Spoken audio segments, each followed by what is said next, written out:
folks, it's Lose Control every Wednesday between 3 p.m. and 5 p.m. only on 93.3 CFMU. A great show if you like high-energy rock and roll. Let me tell you about the guest today. We're going to hook up with one of the Hanson brothers who are going to be playing at Club Absinthe Sunday. Mark that down on your calendar, March 30th. Long overdue. These guys have been waiting for a long time to play in Hamilton, and I'm sure that you folks have been waiting a long time to see them perform live. You can see them Sunday night at Club Absinthe. We'll talk to one of them following the MP3 of the week at 4 o'clock. Stay tuned for that. As I mentioned, the MP3 of the week, our friend Rob Sweeney gives us another good one, so stay tuned for that. And in the studio with us, we have two of the Dirty Nil that are going to be sitting with us all afternoon, and of course my co-hosts Manolis and Ben. Do you like the Manolis and Manolis? Yeah, I'm fine with it. Are you okay with it? What is it? What happened? Oh, well, I just changed your name. Manolis and Banolis. Yeah, he calls me Banolis. Are you good with it? Yeah, I'm fine with it. And are you okay? Well, why would he not be okay with it? His name stays the same. It's not Molenjamin. That's what my name would be. Or Benjamin. Or Benjamin. I'm fine. You're fine? Yeah. That's. I mean, it's all about respect. Gentlemen, congratulations. Welcome to the show. And I know you guys have been really excited about the... you want to introduce yourselves really quickly while we, start the show? All right. I'm and nice and close to the mics. All right, can you hear this? Yeah, I can hear you. All right. I'm Luke. I sing and play guitar. And I'm Kyle, and I play drums. A long overdue release. A lot of people have been really excited about the new Dirty Nil, and I mean, the fact that you guys have been a super big buzz band here in Hamilton for a while, it's caught on fire, and now it seems like, nationally there's all sorts of really cool press. Internationally as well. Mm-hmm. You're right. But I know that Exclaim put you guys as the second band out of a list of bands to follow. They listed you guys in there. You've been doing American shows as well, and really getting a lot of hype in the States as well. They also got written up at NME. Cool. Then Fat Mike of Fat Records is all up on their jack. Nice stuff. Which is the nice thing, It's nice to see the Dirty Nil wildfire catching on. It's about time. It really is. It seems long overdue, but you guys have been really, I guess, strategic and scientific in regards to how you guys were going to approach this next release, right? Yeah, I mean, we did a lot of singles. That's pretty much been our primary output, other than the odd mixtape and online release. And then we had a couple of long out-of-print EPs that we made ourselves back in the really, really early days of the band. You can't break into the cookie without waiting for the rest of us. First of all, the reason why we got the milk is so we can dip the cookie into it. We're going to talk about cookies later on this afternoon, as well as how much we really dislike certain cookies in comparison to other cookies. Is that cool? That's cool. Okay. I never met a cookie I didn't like, man. Really? Let me finish my story during the show, and I'm sure there will be one cookie that you'll dislike more than the others. Really? Oh, more than the others. Yeah. Sure. So the release is happening this Saturday night. Yes, the hometown release, yes. Yeah, and now, what's the plan of attack going forward? I mean, spring is here, which means, it's better weather to go out traveling. Is that in the plans? We will have we'll have dates coming up for sure. We're just getting that stuff in line. It's hard to really kind of get a lot of planning done around South by Southwest if you're not part of it, and we weren't a part of it this year. So things are just kind of getting back on track with booking shows down there. So we're kind of tossing around ideas about East Coast and again, and then into the Midwest a bit. West Coast probably isn't on the table at this point, but we're really optimistic about the way things have been growing. So we're planning on hitting those two markets right now, and then we'll see what happens. But lots of shows in the States and even in Canada as well. So you're in the middle of a run right now, correct? Well, we're in the middle of our run of our release shows. Yeah, yes.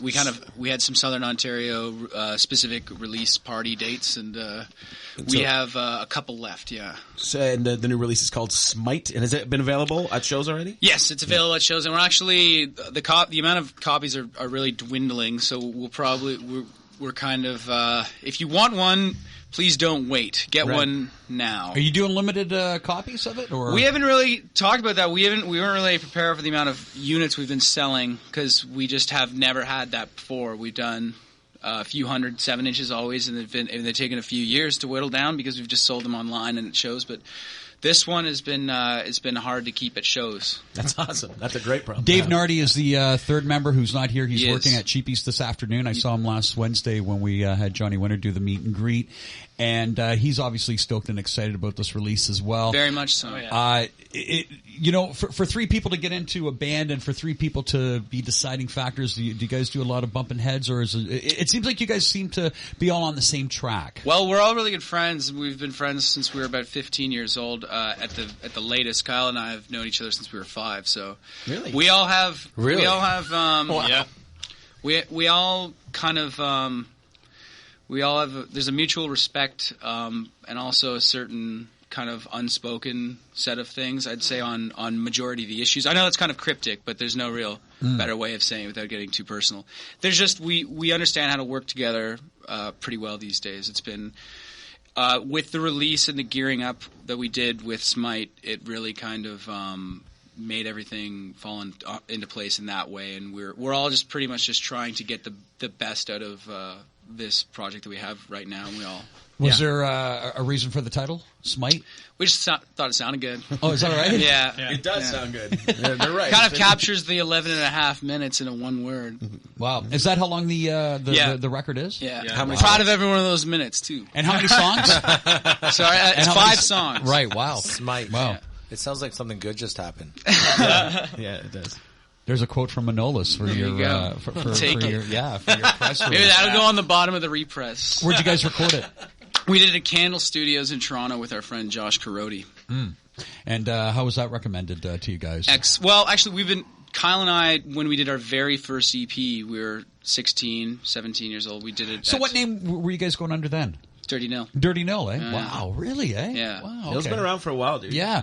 Well, Rick Taylor just brought up a point about a month or so ago, or maybe even a little longer, saying that you guys were recording up or rehearsing up on the mountain the same time we were doing a Blue Oyster Cult thing right behind the liquor store. Was that Mastermind? Yeah, that would've been Mastermind. Yeah, on Upper James. And he was saying that's how far back you guys went. Yeah. That was like 2007, 2008? 2007, yeah, and that came out in 2008. And you guys were a two-piece then, right? It was just the two of you? Yeah. And then when did Dave join? 2009. Cool. Yeah. And he brings a whole other aspect to the band. Oh, yeah. No, well, Dave was the only other person that, we were pretty much going to fold in 2009 because I was just tired of just singing Really? and playing guitar with, like, what we had currently had reached a total end. Like, we were writing terrible songs. And, I like those old songs. I oh, thank remember you. that. No, well, I'm still kind of proud of those ones, but Yeah, like they're the good. songs that we didn't record. You've grown, a big amount, but they were good songs. Well, thank you. The song, what I'm speaking to, is the songs that we recorded or started writing after that EP came out. The songs like that we were still playing as a two-piece, and as I said, they weren't going well. I wasn't happy. Kyle wasn't happy, and then we were just kind of. It was suggested to us by a mutual friend. Why don't you play with Dave? Because we had already played with Dave in like several spin-off bands. Like whenever there'd be like a church show, which is pretty much all you can do when you're like 16 years old. Our band would play, like the You're Nil talking would play. Dundas now? Yeah. Well, Right. the Nil would play, and then all of our friends' bands would play. Dave had a band; they would play. They were kind of like a. What were they called? They always kind of bounce between names, but they're just kind of like a sludgy, bluesy, garage rocky band. Dave was like the only guy who we would play with who was just like, oh, that guy's awesome. Like, So what did he bring? well, A bass guitar. Yeah, he brought a bass. Dave also brought like when Chest you're kind hair. of Chest hair. facial hair. He's killing it. But no, Oh, yeah, great mustache. when you're like 16 years old and you pretty much hear not all of the records that are going to blow your mind the most in your life, but like that's one of the most important fertile periods for your musical development right there. 16, Right. 17, 18. Dave and I and Kyle were the ones in our group bouncing stuff off each other. So like Dave showed me MC5 and I showed him like Pixies and stuff, and it was just so Dave and I had this, and Kyle too, like had this. We matured together and our tastes matured together, so we already had like a rapport. And as I said, Dave and I had played in these like spin-off bands, and Kyle had played in them too, and where we just play like Stone songs and like Stooges songs and stuff that we wouldn't really want to necessarily take on in our band because we couldn't, because we were a two-piece. We couldn't do anything other than the songs that we wrote. So that sucked. He's so down on that. I hate it. We couldn't do anything. Couldn't do shit. There was no hope. I got pretty kooky for a while. It was bad. Like, it was really bad. I was wearing lights on my head, and just dumb stuff. And I didn't have the nerve to say no to that. Yeah. We didn't know what we were doing. We were like 17, 18. So anyways, it was a no-brainer. I mean, like, the first time... I remember just having such a... I talked about this with Rick, but I remember being, like, just about to, like, kind of close everything, and I didn't really see where else we could go. And then our friend bringing up, why don't you play with Dave? And then remember, like, literally getting on a bus because I was at school at the time, which is also a really shitty thing for a band. I just took a bus to Dundas and met up with Kyle, and we walked to the high school and just asked Dave to be in our band. He said sure.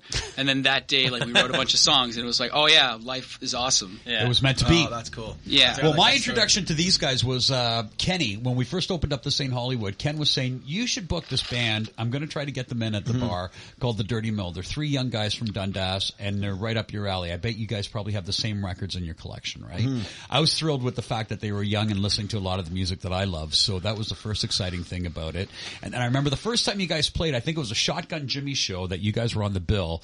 It was a Sunday night, and I remember Dave was the first of the 3 that walked in, and he had that, I think, the yellow MC5 t-shirt. Oh, you fell in love. Yeah. Totally. And it was like, okay, moment for Lou. So there was a moment of thinking, all right, is he wearing this more as sort of like a fashion thing, saying, hey, I'm cool because I'm wearing an MC5 t-shirt, until you get to hear them play. Right. And then you realize that everything that they're, about is truly legit, right? They're a true rock and roll band. No, what's funny is that you just referenced who you first heard Dirty Nil from, and last night I was at dinner with some friends, and Patty Skinner, who we all know, Pat Skinner. Yeah. Oh, yeah, Pat Skinner, I know. We went out to Stacks. I'm going to plug my buddy's restaurant. Go eat at Stacks. Where's Stacks? It's down King, across from where the old Absinthe was. I can't remember the street. Yeah, okay, yeah. Chicken and waffles, on the burgers, south it's side. great. Check it out. Anyway, so we were there, and we were talking about Dirty Nil, and Pat said the first time he heard of the Dirty Nil, because I was excited about you guys coming to the show, so we were talking about it, was they from you? And you said, so he came in and you're like, you got to check out this band. So it was just funny to hear how the chain goes. I remember after the Sunday night. I remember after seeing them after that Sunday night. To me, it was like, seeing the energy of the MC5,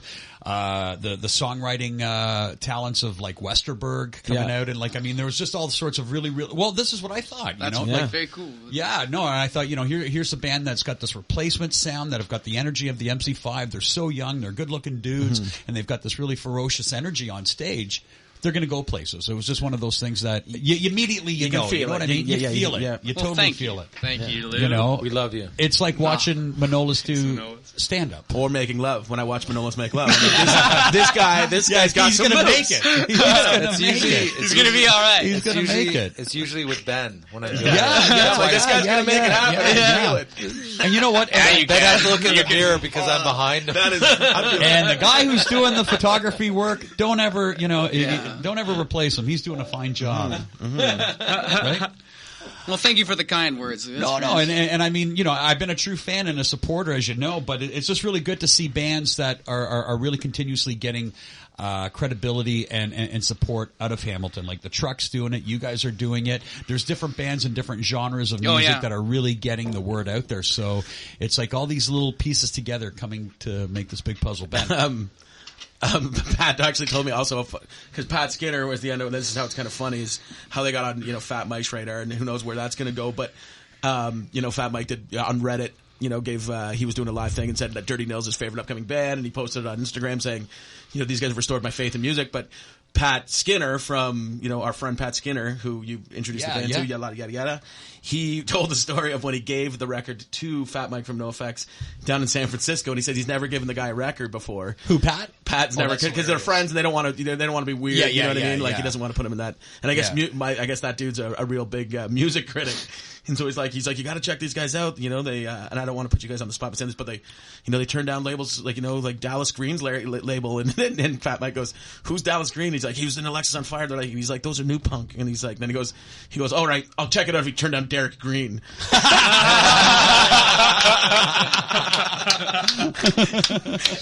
So I thought that was hilarious. That is funny. That's right. You know what? Our laughter should be like laughing tracks for TV. We have It is We're nice. so jolly. You know what it is? It's the presence of good people, milk and cookies. And there's milk and cookies. That was a nice gesture. You like that? I like that. Thanks, Lou. Yeah, thank you, Lou. Well, a couple of weeks ago we were talking about we haven't dipped a cookie together. That's Didn't we? Didn't we talk did. about that? I just, you know what? You remember? I've been thinking about it since that day. See? how can you not? Yeah. Okay, a couple so of guys dipping some cookies. we're going to spin some of your music Double dipping. during the show, but what we're going to do is take care of some business. Here's what happened at the Johnny Winter Show last Wednesday night. I was talking to this guy who's a big Alice Cooper fan, and as well as I am. He was like, "Oh, why don't you ever play any music from like the early Alice before they became Alice? A band called the Nas, and as well as the Spiders." Yep. So I said, definitely, I'll do it. But then he followed up a couple of days later. He's like, "Hey, it was great meeting you. Now we're Facebook friends." And he's like, "You know, if you could play some music from the Spiders and the Nas, that would be really, really great." So it's like, okay, Then we can be do it. real friends, not just Facebook So friends. I'm on the challenge here. Bring this to the next level. So we'll start today's show off with some music from the Spiders, circa 1965-66. Really quickly, in Arizona, 5 guys. That 3 of the 5 would be in the Alice Cooper group. Of that being Dennis Dunaway, Vincent Furnier, who would change his name to Alice Cooper, and Glenn Buxton were the 3 of the 5 that, as I mentioned, were later part of the Alice Cooper group. But they were in a band called the Earwigs. They later changed their name to the Spiders. Afterwards, the band changed their name to the Nas. They had to change their name from the Nas because Todd Rundgren had a band called the Nas in the 60s as well. That Todd, he gets everywhere, eh? Todd Rundgren. So what we'll do, we'll spin some music from the Spiders, covering a classic that they did a rendition of, and then when we return, we'll talk more to the Dirty Nil. We'll hook up with one of the Hansons following the MP3 of the week. Yep. I just feel like my brain's about to explode because I just got so much rock and roll education in about 25 seconds. Yeah. Wait till you try the multiple choice test. Wait till you What? drink the milk. Yeah. 3:30. We're trying to load up some music here from the Dirty Nil, so have some patience with us. We'll take care of it. Can we talk cookies for a bit? Let's talk cookies. What's your do least it. favorite Cookies. cookie? My least? I already said I don't have a bad. There's not a cookie I dislike. Really? I don't How about think you so. guys? Oh, flax and raisin. Yeah. I don't like they're not fun. cookies with fruit in it. I like, Like I don't know. Figs Yeah. and dates I and like those kinds? I like figs and look. dates. I like figs, but I want a cookie. I want it to be like A cookie. chewy and chocolatey And fun. I don't know. See, Yeah, I've come fun. to the conclusion is, You know, is like, I don't think the Dirty Nil came in here expecting to get asked the hard questions. Yeah, I know. I'm puzzling them now. Look, there's no half measures with cookies, all right? You just got to get in there with the biggest possible chocolate chips. Yes. And the most butter in the dough possible. See, You know, I'm not a the crazy- fig cookie is like the Morrissey of the cookies. You know what I mean? Yeah. It's like, I'm a fig. Why don't you like me? I want to be like you, but I'm not. I don't have any. Oh, what was that Morrissey voice on here again? When did Morrissey become It's me German? Morrissey again, guys. It's me Morrissey. It's watching. we all have happy It's Morrissey watching- impersonations. Me and Lou do anyway. I want to hear mine. I am Morrissey. Here's like, dude. That's it. That's good. That's That was excellent. That was so good. Morrissey. Dude. very Morrissey-ish. It's me Morrissey. My least favorite out of the cookies is the Girl Guide cookie. Oh yeah, those are terrible. What? Bleh. The maple Girl Guide cookie? The maple ones are good, but it's the Wait, it's was your the- least it's favorite or favorite? least favorite. First of all, why only once a year? Because it's a sham. 'Cause it They wouldn't be bring child you labor? sad children with big eyes that say, Totally. "Hey, I'm If trying to there's- raise money here." If they're that good, I don't think that the Girl Guides still send kids around door to door. I think there's too many pederasts around to do that. I was told the these Girl days? Guides sell cookies and the Boy Scouts sell weed. No, apples. Apples. Oh, Then dude, color me Luke a and I Boy were Scout. both Boy Scouts. I sold popcorn. I sold enough popcorn to get a pocket knife, which was confiscated by my 3rd grade teacher. Whoa. It was This probably guy's the most crushing blow I've ever been dealt in my entire life. Really, eh? I just had this badass vision. over here. I just had this vision of like Luke in grade 3 with slick back hair and like little like lunch bags of popcorn, like stuffed in his Standing on the jacket. corner, Yo, yeah. you want some popcorn? Yeah. I got the white cheddar. I'm trying to get this pocket knife. You see, I'm trying to get a knife.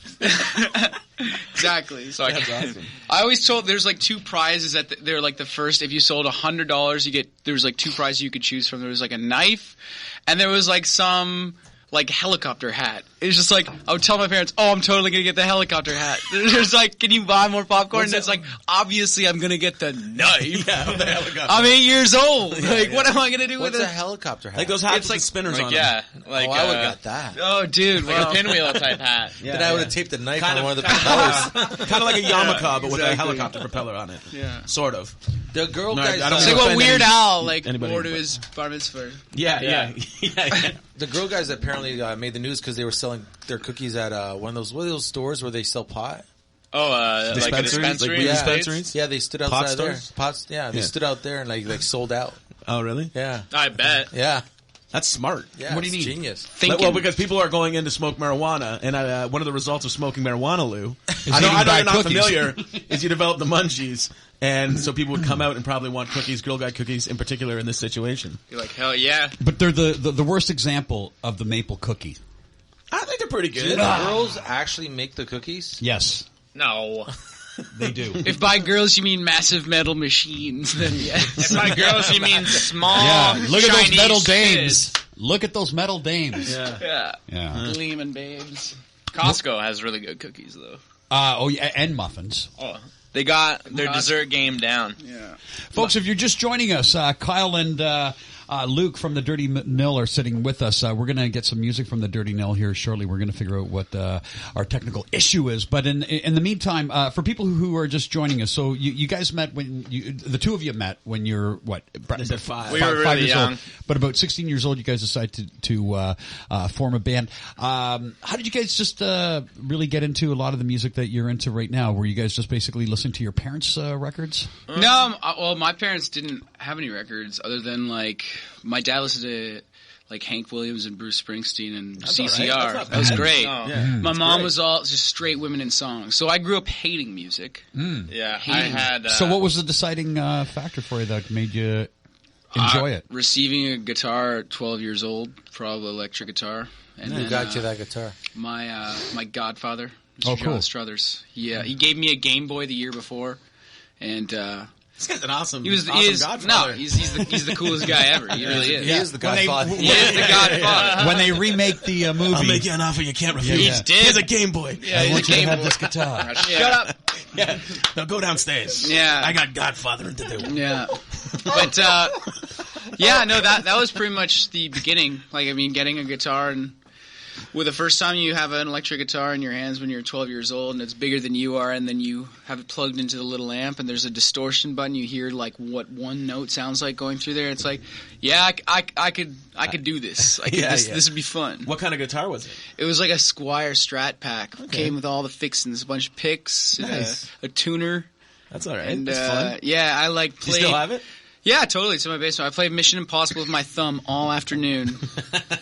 I played with my thumb for like the first year. Mission Impossible or down that. Something like What that. do you mean your thumb? I'm Just not a like musician. this, Okay. rather than with a pick. Like Okay. but you can't really rock with your thumb. So what was the deciding album that was all worthwhile for you in terms of really? Around then, Yeah. Well, I mean, like most of the people Because my now age, you've got a guitar in your hand. yes. So- I mean, like that. It all kind of, like, I mean, like I think my story is the same as a lot of my friends and peers. Then they really. I remember hearing that year when I got that guitar, Nirvana released like a posthumous single, as You Know You're Right. It was on Much Music, and I was like, whoa, what's this? Never heard any, like, there's a few moments in my life when I can trace back, and I was like, whoa, that's crazy. I'd never heard that before. I remember my parents, like, hating it so much. I'm like, yes! So then I went out and, like, I got a paper route and bought the greatest hits of Nirvana and, like, hauled papers to that for awesome. the fall and the winter and stuff, and then you go out from there, you know. The Dirty Nil guys have have minds similar to yours when it comes to retaining rock and roll knowledge. Mm-hmm. But a funny story that Luke once told me, we were going to do something some afternoon, and Luke told me that he can't remember his family's birthdays, but he knows everything about Elvis, and he explained to his mom, he's like, Mom, sorry I forget your birthday, just Elvis is in there. It's like, that is the coolest thing I've ever heard. And I guess his mom was okay with it. I'm not gonna go into quiz fire Elvis because it moves. It moves Right. to different things. But it's currently Kiss. Kiss is You were occupying a saying the Ace substantial Frehley amount. thing Yeah. the other day. Do you like Kiss or you just know a lot about I Kiss? actually do like Kiss. I like Kiss Alive a lot. I like Ace Frehley's guitar playing a lot. I like the first demo they ever did with Eddie Kramer. They did it it was 6 songs. It was basically all their best songs. What did you think about that situation about the Rock and Roll Hall of Fame? I'm kind of emotionally checked out of Kiss post Ace Frehley, but I think it's kind of I didn't really care because they're just It's not really Kiss anymore. yeah. they were It's a tribute band these days. yeah. No, it's just It's just Gene it's a Simmons' machine, tongue. and yeah.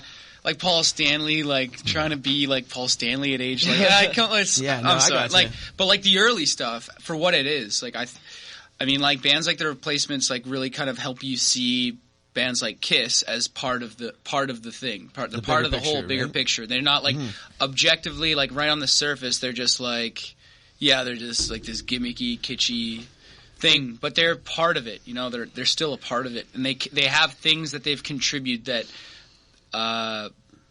can't be written off because they hired a bunch of shitty guitar players in the 80s and just totally dragged any sort of accomplishment right through the dirt and then lit it on fire and then through the dirt again. That's basically what a lot of bands do that though, so I mean the early stuff for them I still like it. It's good. It's very good.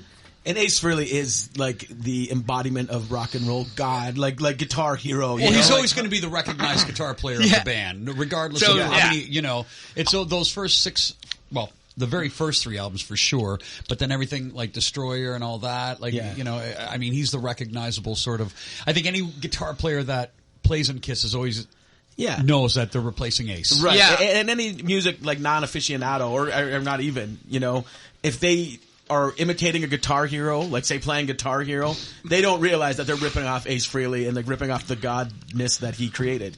You know what I mean? Yeah. Has anyone read his autobiography? No. No Regrets. Who's that? It's just Ace? Ace, and it's just I'd him love in to. a backseat of a limo, just wearing his Kiss makeup, flipping the finger with a beer. It's the quintessential archetypal rock star autobiography, but it's super easy to read because it's a simple Brooklyn guy just basically talking about his life and all the crazy stuff. I mean, there's parts of it where he describes that there are literally decades of his life that he can't remember because of how messed up he was. But it's it's just really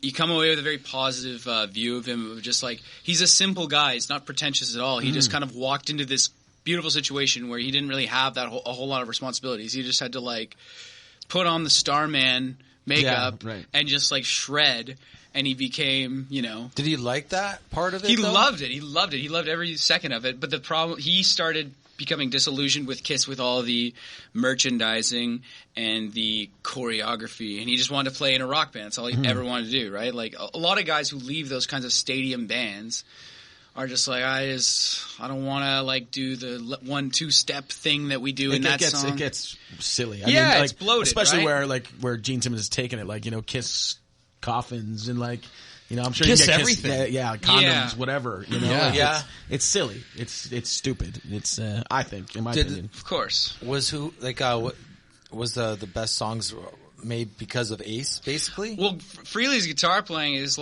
it spawned an entire generation. Some of my favorite guitar players, they cite Frehley as their favorite player because he just kind of he's got a lot of flash, but still he's not actually that good. It's hard to explain. On nights you could have been great, but he never strove to be an insanely good guitar player. He just was very musical. So he's he's kind of a shitty guitar player. If you actually watch him play, he kind of struggles with it, but he's got these licks and things that he contributed to the overall, lexicon of rock guitar. It's funny, I was watching Johnny Winter Wednesday night, and I was saying to some people that hearing Johnny play lead is okay, kind of makes sense as to where Ace probably took a lot of his ideas for his solos, for sure. And like just those little slick things that you hear that totally. are signature like that have become a Freely signature as well, you know? Yeah. And so it's nice to see that these guys pass the torch. Yeah. Absolutely. And I mean, like, Ace Frehley, I have, like, part of my love of him and Kiss, too, is almost, I know it sounds like pretentious to say, but it's just like, it's kind of like an ironic love of it too, because it is bad. Like, some of it's really bad. Like, some of the cheesiness and but music's supposed to be fun. You're having fun listening to it. So but then there's parts of it that I'm like, oh, this is so bad, but I love it so much. It's like me. Yeah, exactly. Like my favorite. It's how I feel about Sir Mix-a-Lot, dog. There you go. Nice. Just busting that out. Yeah, I don't know where I was going, but I wanted to say something to you. You, Johnny Winter's Day last Wednesday, might have been the cutest human being I've ever seen in my whole life, Lou.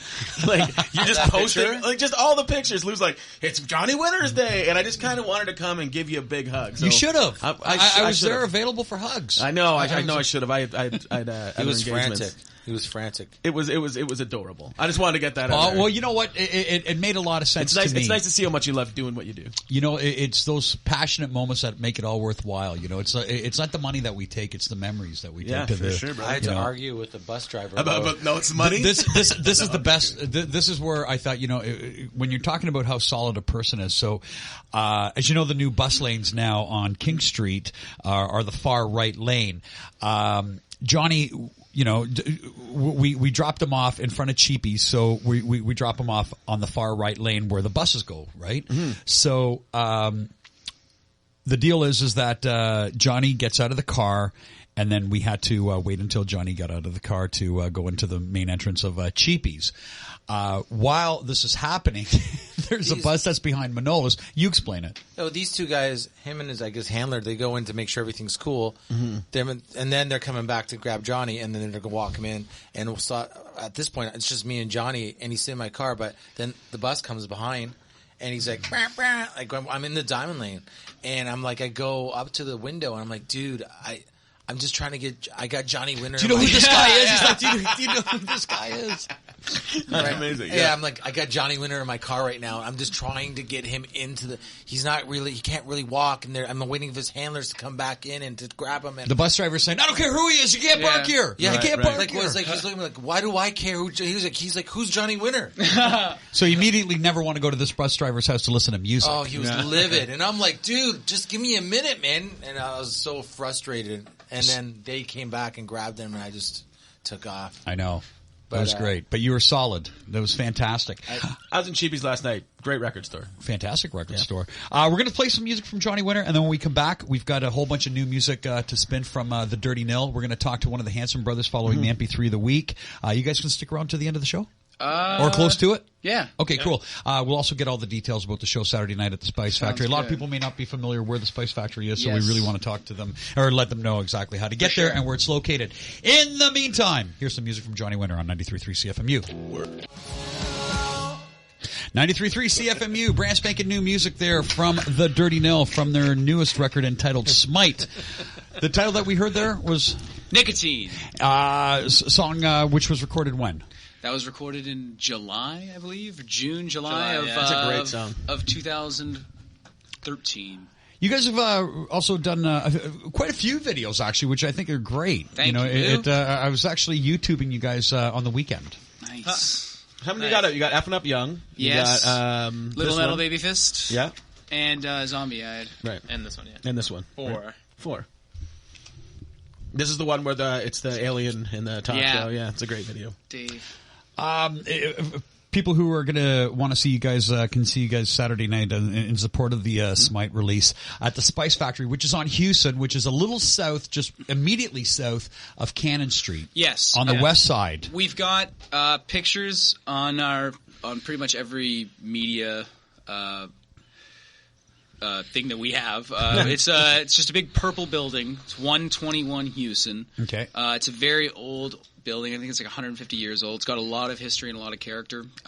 We are very excited about playing there. It's obviously a bit of a risk. We're stepping outside of our comfort zone because we usually play at the Casbah. I'm sure we will again, but this is just something we needed to try for ourselves. And I'm very excited about it. I mean, I think it's great, really it's cool nice that to you build guys something. are. Yeah, It's really it's a great room, great sound system, brand new. It's just being renovated. So. If you're coming from out of town, especially the east, like say you're coming from Toronto, get off at York, take York till it turns into Wilson, and then hang a left on Houston, and it's about 400 meters down. And there's a big empty parking lot to the right, and the building itself has an Tons of unfinished parking. What's the gravel capacity? parking lot. 180. So it's decent. There's gonna be a few people in there that get to see it. It's gonna be nice. Yeah.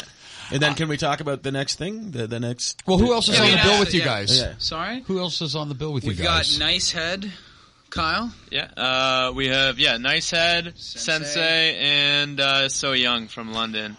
Oh, cool. Actually, I got to ask you something about Nice Head because Glenn, my business partner and friend, Yep. has been telling me that this has always been like a very common Hamilton slang saying.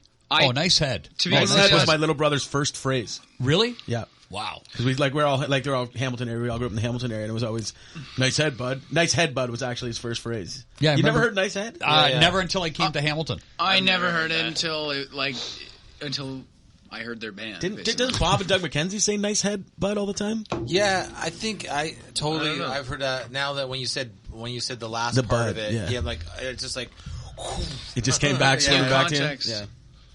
Anyway, Nice Head, Sensei. Yeah. Yeah. And They're so awesome. young from London. Sensei, have you seen them Toronto. yet? Oh, okay. No, So Young? Yeah. No, they're from London. You 100% Are they- sure? how do of you get that? Yeah. tickets. Is there sold out or how do you get? No, you can get the tickets at Dr. Disc. That's it. That's it. Online anywhere or just Dr. Disc? No, just Dr. Disc. Cool. Another come great early record for store. sure. And you're You prepping us find up it for at the door. something? Sensei, have you seen Sensei yet? Oh, yeah, I have. Yeah, of course. They're incredible. But you're mentioning, and then do they want to talk about stuff? Oh, the next day, Saturday, you guys got an all ages show at the Disc too, as well, right? That's the Saturday. Yeah. We're playing Dr. Disc. We're playing at 3. The show starts at 3. We have some it's an special all-ages guests, matinee, yeah. and it's an all ages matinee. And only about 40 people are going to be allowed into Yeah, that one, right? 40, 50. Yeah, something like 40 that. cap. Well, it's great to see maybe bands 80, I play don't know. record stores. Very cool, right? You know, It's it's awesome. it's a hand-in-hand thing. Especially It's- somebody like Mark who Always does so wanted much for to. Mark who does so much for the music, the local music community. So this is obviously another calling card for the band. This newest release, basically to kind of, as much as it's documenting what you guys are doing musically right now, it's also an opportunity for people to listen to what you guys are all about. Because I think ideally, you guys have been proving the fact that you want to do this full time. For you guys sure. are Yeah. completely Yeah. committed. And you got to think that there's just, as we've been talking off air and even away from this show and, in our own little private quarters or whatever, there is some sort of strategy that you guys want to do. And it seems like a lot of emphasis is towards cracking an American market. Yeah, I mean, well, we've been very, very hesitant to give up any kind of autonomy, especially in Canada. And we've been very careful about the things that we've done. And I couldn't be happier with the decisions we've made. And we early on were given contracts and things that we could have signed, and we probably wouldn't be a band anymore if we would have signed them. So, What made you think, or what makes you think that?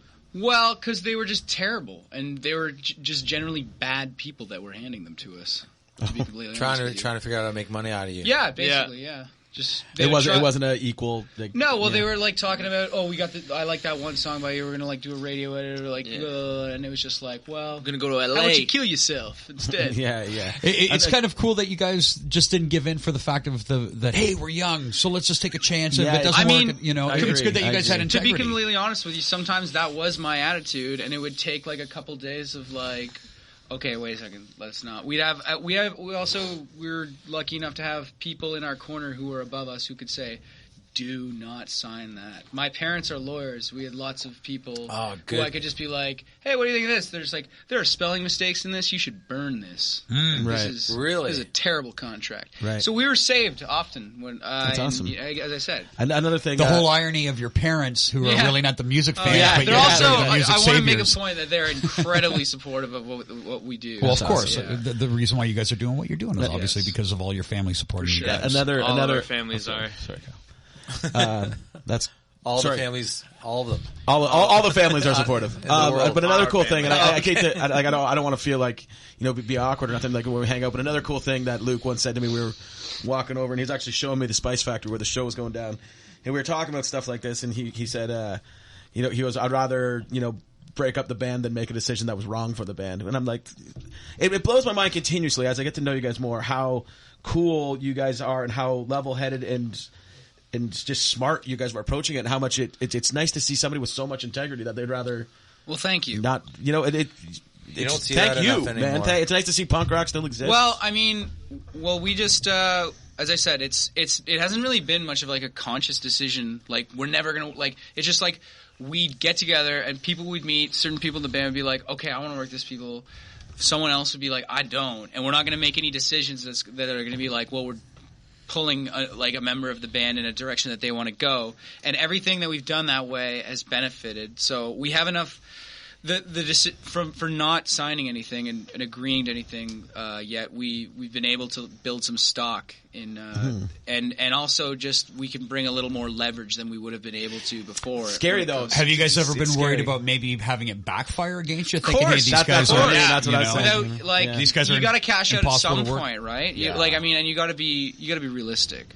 But we have big dreams about who we'd like to work with and where we would like to work. And I mean, we're still on track for those. So. And then, in the meantime, you guys have quietly become prolific. You guys have got a bunch of videos out on YouTube that people can check out to get, And we've a got sense of the band. For sure. And I mean, we're just still trying to.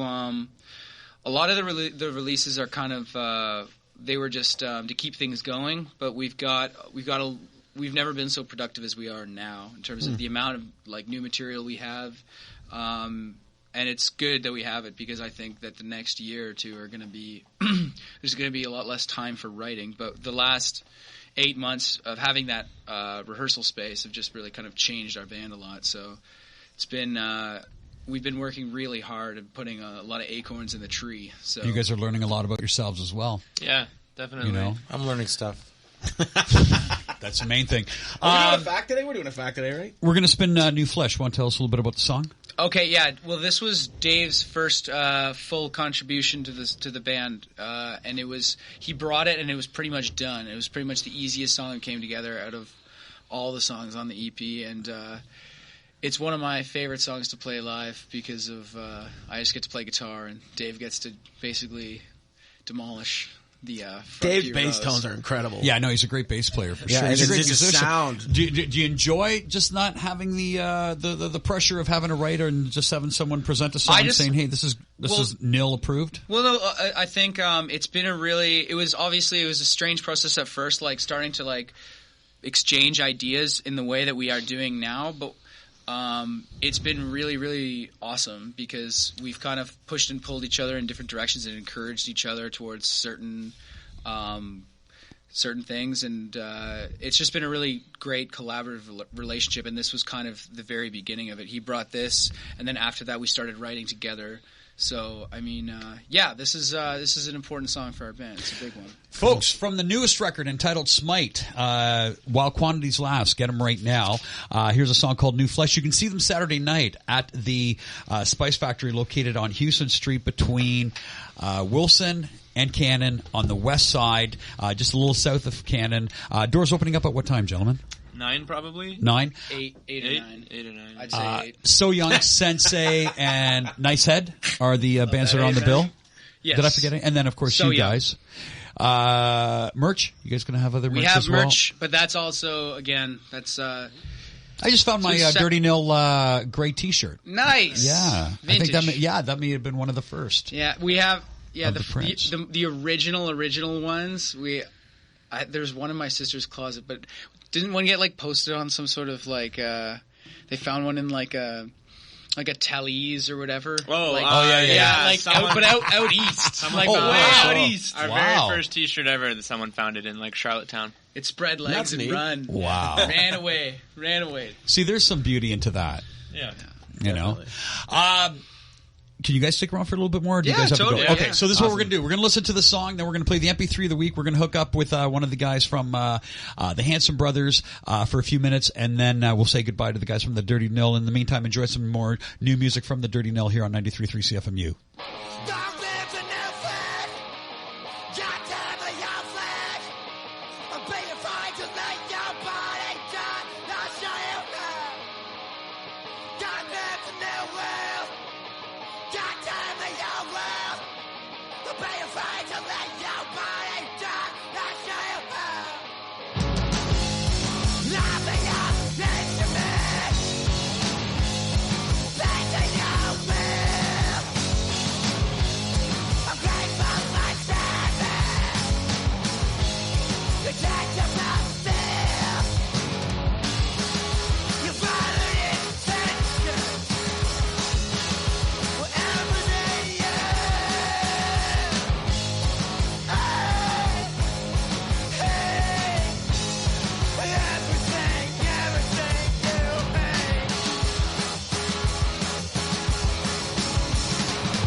.93.3 CFMU. You fooled us. Took a break there to have a little smoke, and then away you went on the song again. Yeah, you just heard a song wicked called song, New Flesh, available on Smite.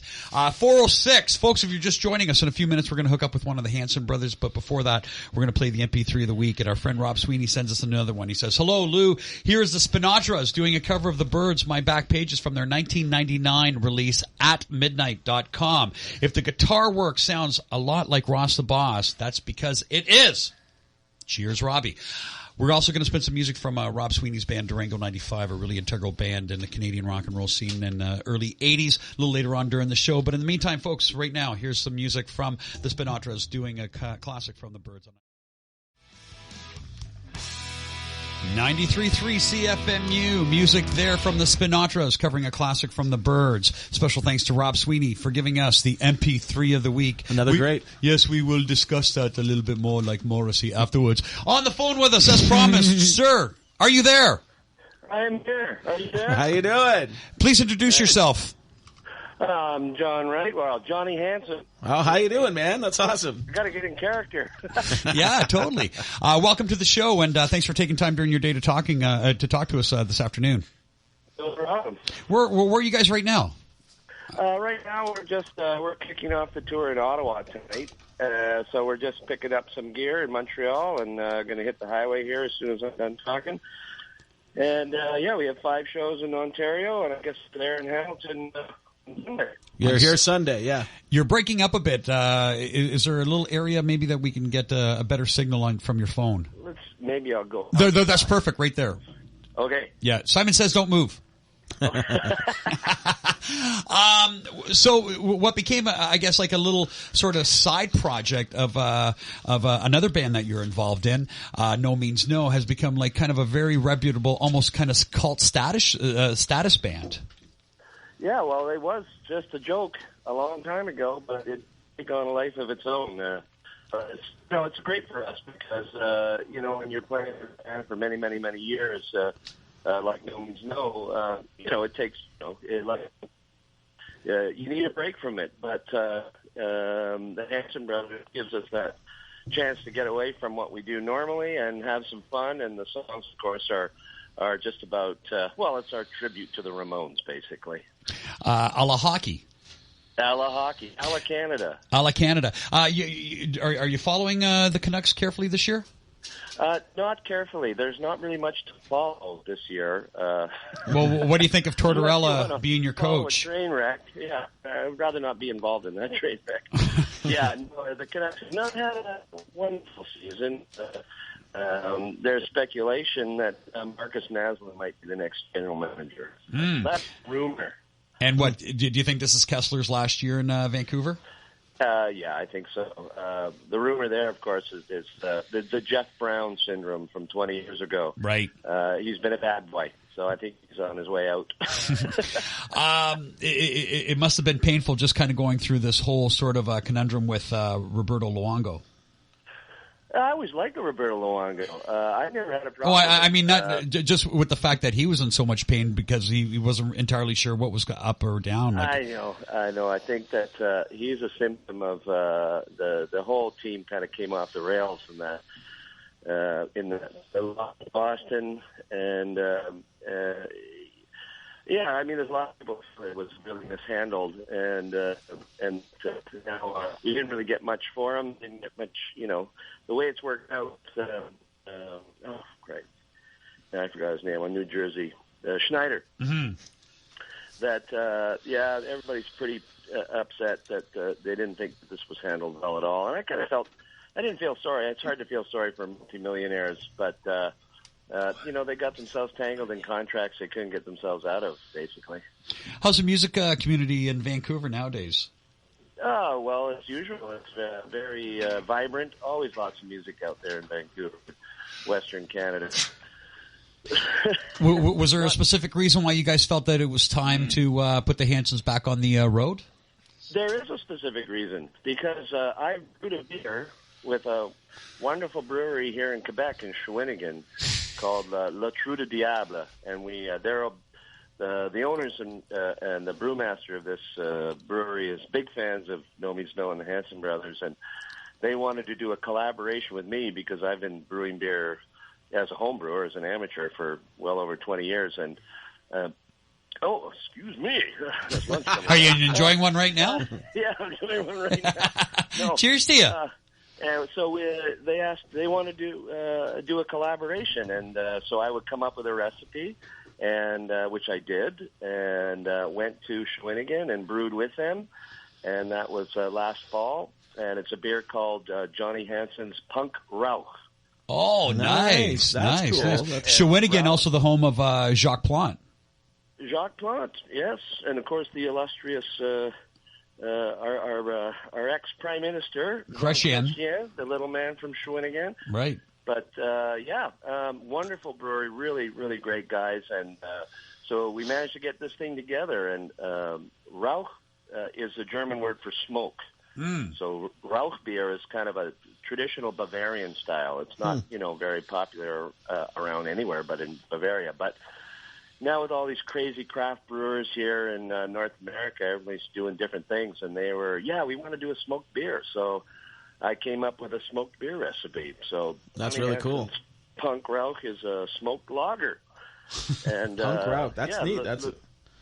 Well, we were hoping the problem was that they did an initial batch, and we had a release in some parties last fall, and they would say, well, why don't we next March, April, we'll maybe do some Hanson Brothers shows and promote the beer and hopefully have the beer at the shows. But as it turns out, there wasn't enough time because apparently doing business across the Quebec-Ontario border is akin to like trying to do business with Cuba or something.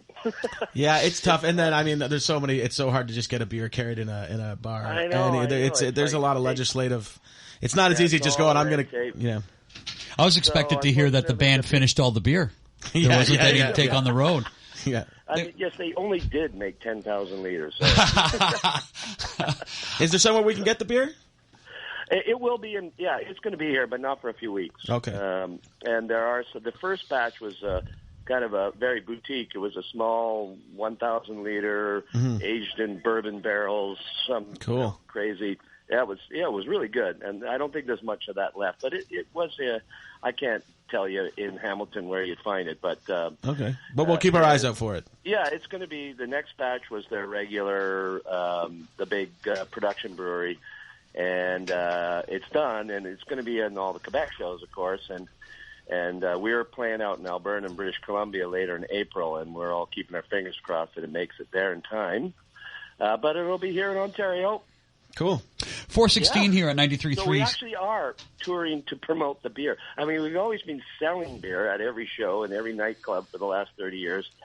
But now it's actually, this is why we're there, to sell the beer. That's fun. It's great merch for a band to sell. Yeah. What are they selling? Exactly. They're selling beer. Yeah, there's the guy that I know a brewer in Bavaria, and who's also going to do the Johnny Hansen punk rock there. He in this fall, and we were thinking, well, we could do the same. Go and play in Germany a couple of weeks of Hansen Brothers, because we do really well over there. But you take your truck and your gear, but we have a beer truck following us to all the shows with our own kegs and bar, and literally set up our own bar. It doesn't get much more punk rock than that, doesn't it, Johnny? No. Are you guys approaching like a 25th anniversary of the band? Yeah. Well, actually, it's. The seeds of the Hansen Brothers is from like about 1984. Wow! So this is like the 30s. Wow, 30 years. Absolutely. The song we open with, we always open with the same song, Rogumba. That was written in like 1984. Where was your first show as the Hansons? Like your first official show? It was Victoria. Remember the bill? No. God, no. No idea. Are there memorable shows that when you reflect on 30 years of Hanson shows? Oh, well, yeah. We had. I remember one of the great shows was in Toronto in '94 when the Canucks were on their run, and actually it was '93 when Toronto was still managed to get into the playoffs every now and again. And the night we played, it was our first show ever in Toronto, and we played at Leafs Palace, where we're playing tomorrow night, actually, in Leafs Palace again. And Toronto eliminated St. Louis. I remember that. Cujo was a net for the Blues. Yeah, and it was like a big, big game, and the city just went crazy, and Leafs Palace filled up, just absolutely filled up with crazy, just super excited hockey fans. And we had one of the greatest shows. You know, it's like really kind of unexpected because it was our first time ever touring the act in Canada. And, I'll never forget that show. That was a really, really good one. Did you ever play with the Ramones? Never did. Never did, which was too bad. I wish we could have. I never even saw them.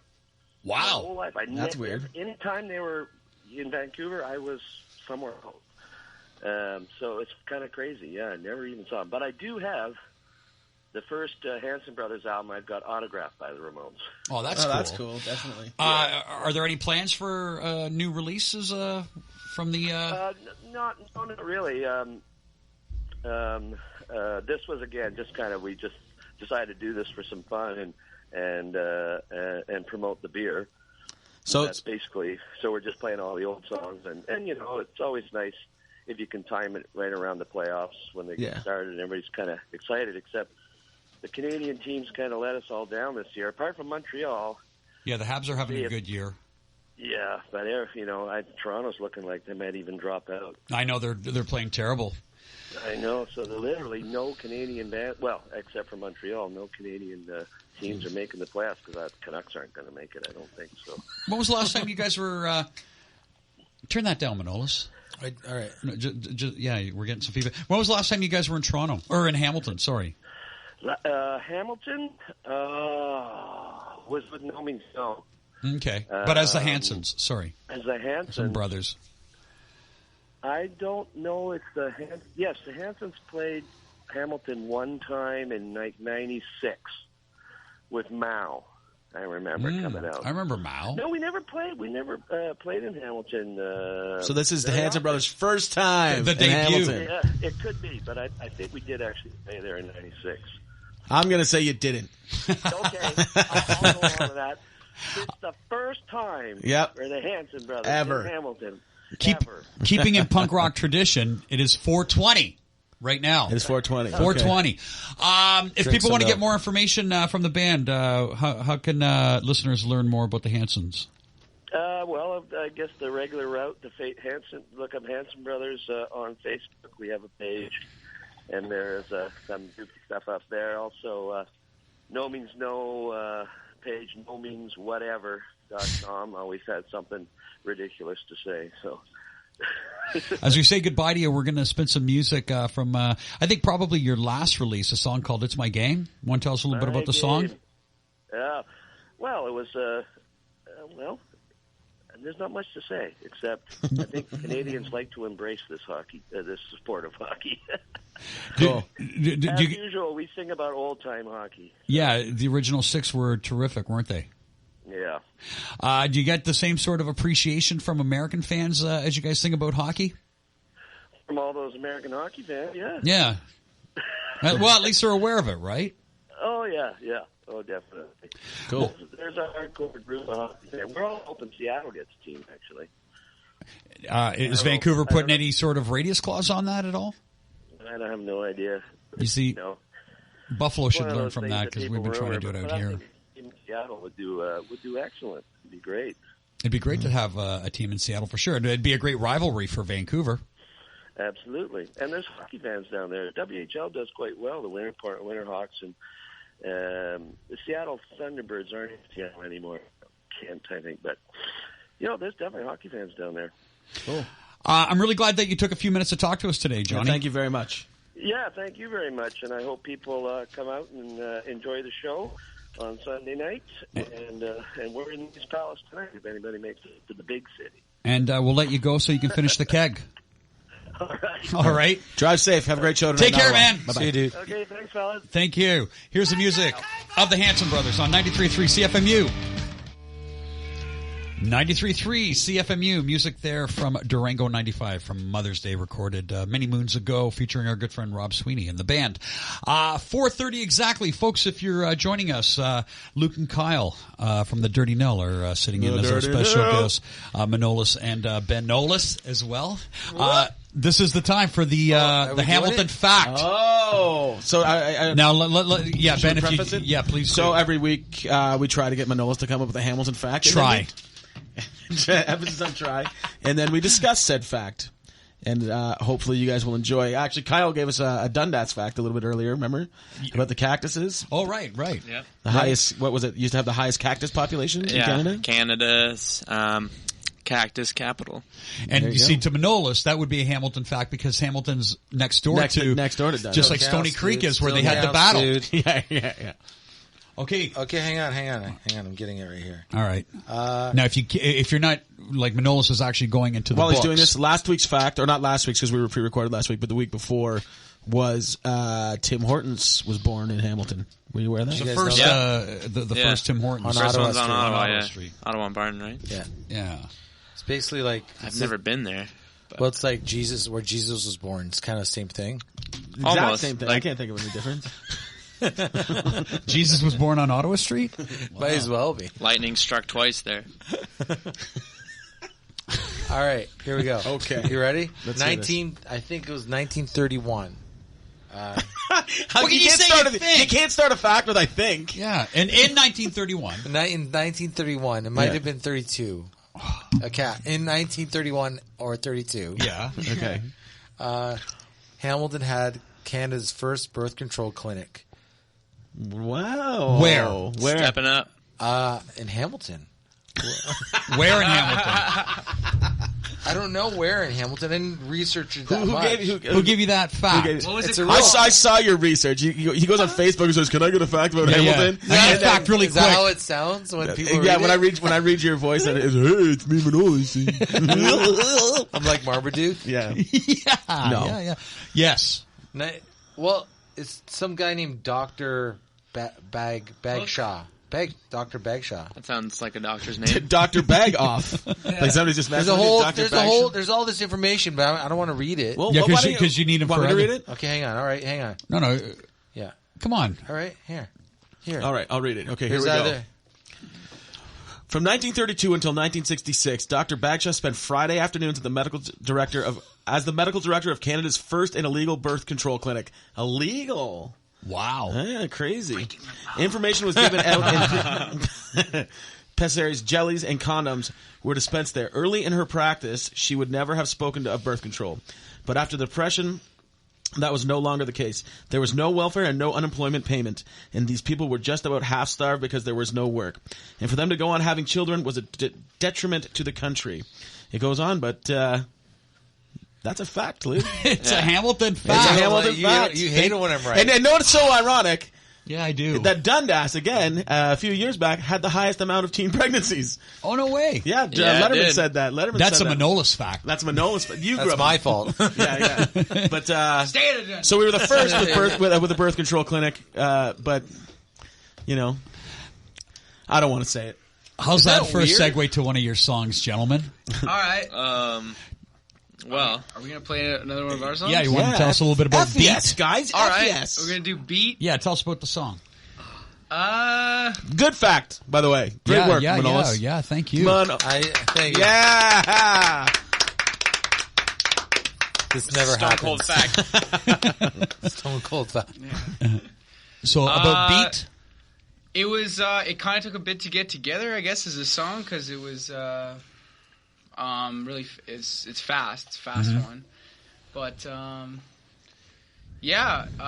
probably has the most ambitious piece of guitar work that I've tried to lay down in it. Oh, yeah? And I have a blast playing it every night, so. Did you guys have a producer for this record? No, we just kind of. You guys produce it yourselves? Yeah, I mean, yeah. Are you guys looking forward to actually having a producer? Well, if we do have a producer, we'll be one of our friends, and that's kind of. Who would be the ideal iconic producer for you guys to work with? Do you have one that you'd be all like, we want to work with? I mean. Should we bust Phil Spector out It'd of be jail? cool. Playing a heist? Lionel Richie. No, Kyle's shaking his head. No, not Yeah. Phil Spector. I don't need a gun pointed at my Yeah, I head. love that story of him pulling the gun on the Ramones. Oh, it's a crazy During, story, like, man. the rock and roll. I think, most of the Phil Spector stories, there's like classic moments with Spector and John Lennon, too. Yeah, totally. You know? Did you see the Spector HBO Al Pacino thing? I haven't. I'd like to. Has anybody else here seen it? No. No, I won't get into it, but check it about out. it. It's interesting. Just Al Pacino with a big fro. No, it's interesting. It goes to bat for Phil Spector, but I'm not going to get into it because nobody's seen it, so let's move on. So if you had a Ideal choice, producer. yeah, or at least a producer that you think would totally suit what you guys are doing. I don't know. Well, I mean. Pharrell, obviously. Moving on. Okay, no, there's none. But like, I mean, doing your own production, do you guys bump heads? Like, I mean, we kind of have. I don't know. I'm sure every band works differently, but it's kind of like the general rule of thumb almost is just like if whoever brings the song to the table has the last say.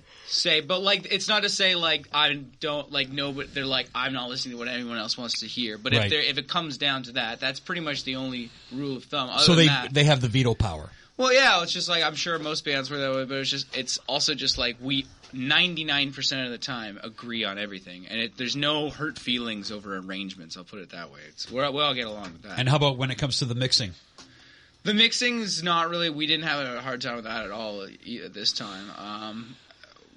It hasn't really like I'd say what I've learned about our band is the less time we spend mixing, the better, because we can just sit there and push faders until our fingers bleed. But it is what it is, you know. And it's like I think a lot of bands could take that notion and run with it. I guess. yeah, You know what I mean? no, we try and record as quickly as possible and mix as quickly as possible, so that we're just stuck with it. And that's what it is. That's what we sounded like. But then. that's that raw sound. And that's what you guys are comfortable with as well, being the signature sound of the band. And it's also way more economically viable to practice things that way. Sure. But also, yeah, no, that's back to the producer thing. Like, we do have friends who we're talking to about, like, that we feel comfortable with, about who we might be doing stuff with in the future. But that's kind of like the furthest in terms of like people. Just we've had a couple of people approach us. How about a guy like Aaron Goldstein?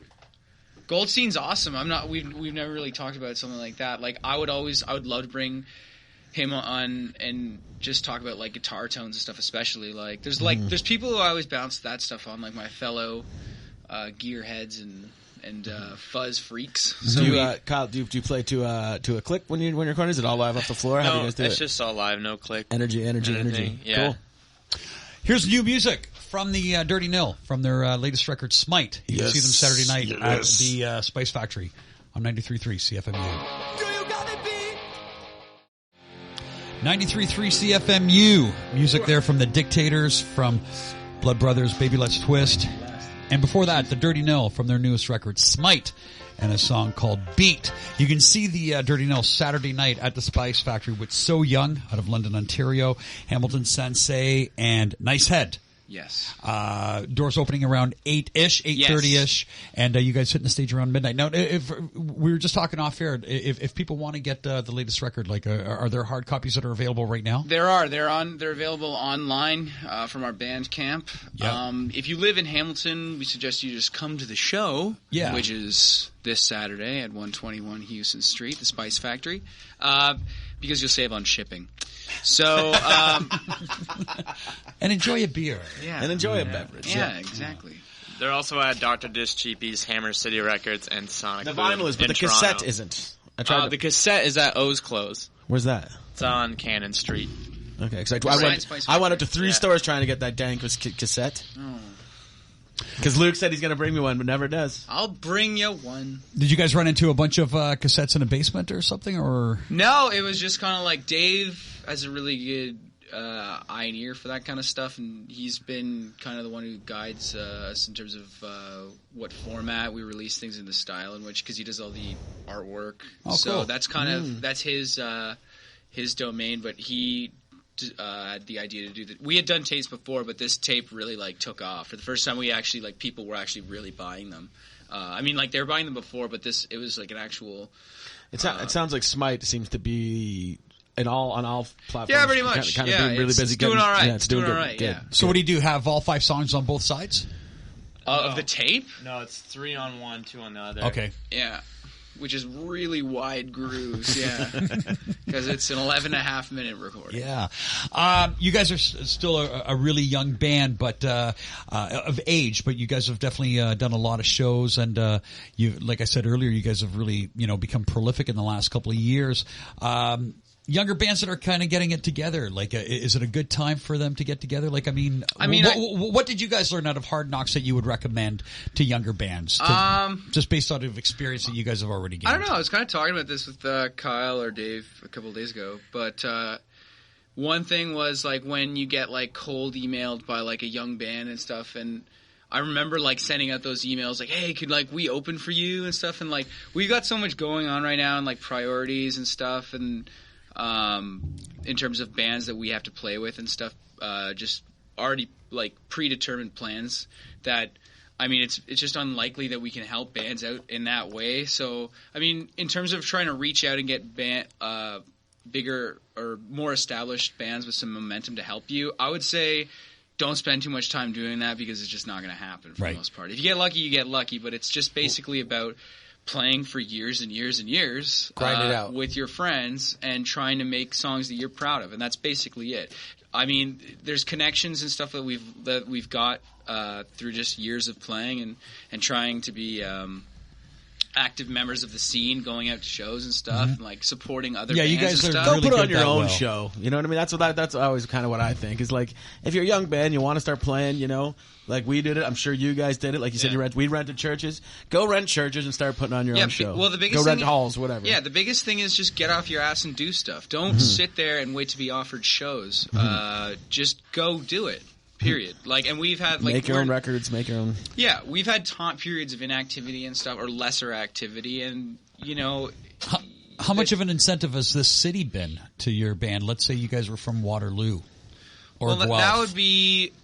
Which that you would actually be kind of were from Waterloo for a bit when you were at the school, right? Yeah. I would not want to be from another city other than Hamilton. And want to hear something funny? I don't know if you're a fan, but he lived across the street from the singer. What's his name? Norman from Teenage Fan Club. Oh no! Oh, because he lives in Kitchener Waterloo right now. He lived across the street from Yeah, me. that's crazy. I heard that he was living in Have you Ontario. seen that Creation doc, the Creation Records doc that's out now? No, I haven't seen seen it. It's pretty good. Yeah, no, I'd love Apparently to see they've left. it. Well, they did leave out some big stuff, but it's a good watch. Well, It is crazy. He was on the Big Star doc. Yeah, I was just like, I could go over across the street and just talk to him. He'd tell me about like, oh yeah, like sometime we were on tour with Nirvana and like we were just hanging out with Daniel Johnson. It was pretty cool. Wow. I'm like, the hell, Jesus. Yeah, I listened to Bandwagon-esque the whole album front That's to back a fantastic yesterday. Yeah. It's such a great record. And Anyway, he was buds with Chilton, so I mean, wild. pretty crucial guy.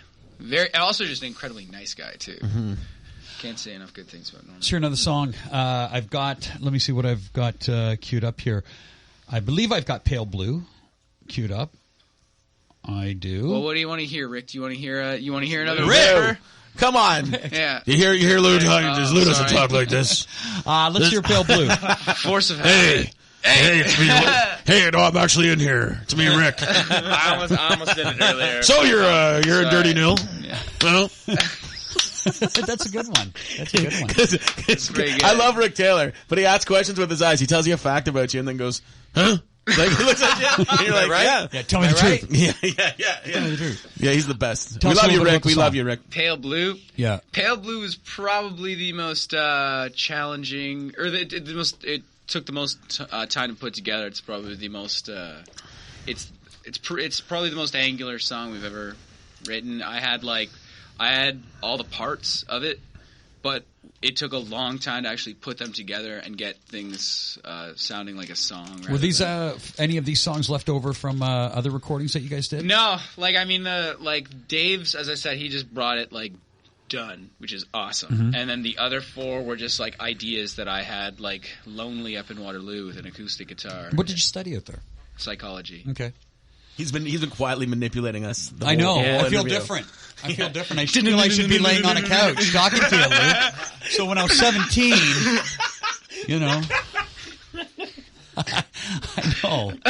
I know. I feel a little therapeutically stronger now. Got him. He's done. 4:50. Here's some music from the Dirty Nil on 93.3 CFMU.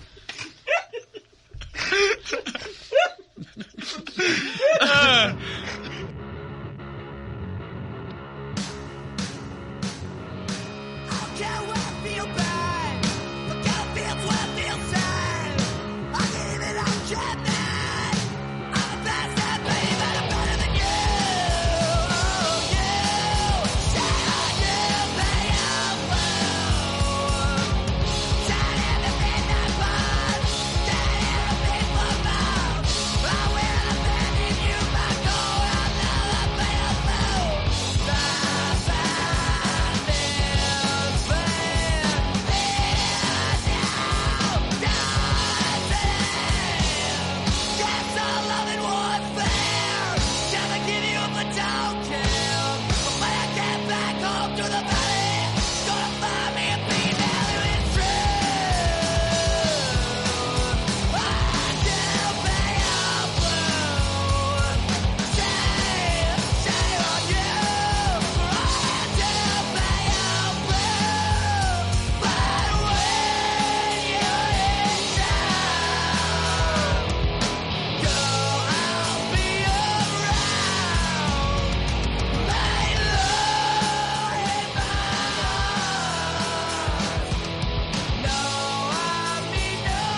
Gentlemen, thank you so much for joining us this afternoon. It's our pleasure, Lou. No, Yeah, it was thanks, our Lou. pleasure to have you, and congratulations on your release. And I'm Thank sure you very Saturday much. night's going to be a blast. Folks, we're encouraging you to go down to the Spice Factory on 121 Houston Street North Saturday night to check out the Dirty Nil with So Young Sansei as well as Nice Head, Mr. Rispin. I'm sorry, I forgot. I got to announce the winners of Road to Puzo number 2. Oh! And I completely forgot, so it just popped in my head. Bring Me the Author won. So Bring Me the Author. Oh, We'll see you April congratulations. 25th. You have a chance to win a whole bunch of money. And go to Puzo Fest. It's April 25th. Bring Me the Author. Congratulations, guys. Yeah, It was well, real close. way to go. If you want to get more information on the Dirty Nil, best way of... Facebook, Bandcamp, and we'll also be giving Kyle's home phone number away at the end of the Right show, on. so stay tuned. Me first. There's one of the young ladies who work at Absinthe who really enjoy the way Kyle looks. Yeah. I feel the same way. I do too. Yeah. Me and Lou have a few times kidded about who we think the most handsome member of the Dirty Nil is. Yeah, and this is before we've been drinking. I want to get my poster signed. Yeah. You should hear where it goes after we've been drinking. Yeah, get all around. We all sleep on our bellies. Into a hotel room. What are you doing, Manolis? These dudes. I'm going to be at Yuck Yucks tonight. Patrick Coppolino's back. Okay, so cool. he's hosting tonight. I'm doing a spot. Yuck Yucks, $3.50 to get in. Amateur night. 9 o'clock? 9 o'clock. That's it. Folks, you know the drill. Check out your View magazine. Read Rick Taylor's Hamilton Music Notes. Check out Graham Rockingham on The Spectator or thespec.com. And if you enjoy the blogs, I Heart Hamilton as well as gunnersmith.ca, our friend Jamie, taking care of business as well. Lots of cool shows happening everywhere. Make sure you get the up-to-dates and support your shows, as well as saying thank you to Johnny Hansen. The Hansen brothers are playing Sunday night at the at Club Absinthe. And who's on the bill again? It's Hanson Brothers, Resentments, Castor Troy's, and Audio. Terrific. Good job. 4:57 and change as we say goodbye to you. We'll spend one more. Sorry, Lou. If you go to the Slam Fest at This Ain't Hollywood and you come with your Slam Fest ticket, you get into Hanson Brothers. Wow. Yeah, absolutely. Wow, what a deal. Yeah, That's two beautiful. shows for one. We're going to, as we say goodbye, we're going to spin one more song. Thank you. Wrestle You to Husker Du. Tell us about this. What a great name for a song. Thank you. Yeah. Well, the title has absolutely nothing to do with the lyrics. I'll talk about the title a little bit. Okay. One night we played at a kegger in Guelph. It was the last time. It was kind of it was like our cavern club. Oh, nice. Yeah. Like we cut our teeth playing classic rock covers to drunk kids in Guelph, and it was a great time. But anyways, the final time we did it, we stayed at our friend's house, and it was a messy night, to say the least. And we're staying at our friend's house, and Dave's brother Steve, was wrestling the guy who owned the house for who could have the bed, and Land Speed Record by Husker Du was blasting in the background. And we had me and Dave were sleeping on the couch, with our legs facing each other because there was no other room, and this guy just dumped a bunch of laundry on us because there was no blankets, but it was really cold. So I just remember as I was passing out, covered in dirty laundry, just listening to them wrestling to Land Speed Record. You know the story. Now enjoy the song. Congratulations and have fun Saturday night, gentlemen. Thank you very much, Lou. Here's a Dirty Nil on 93.3 CFMU.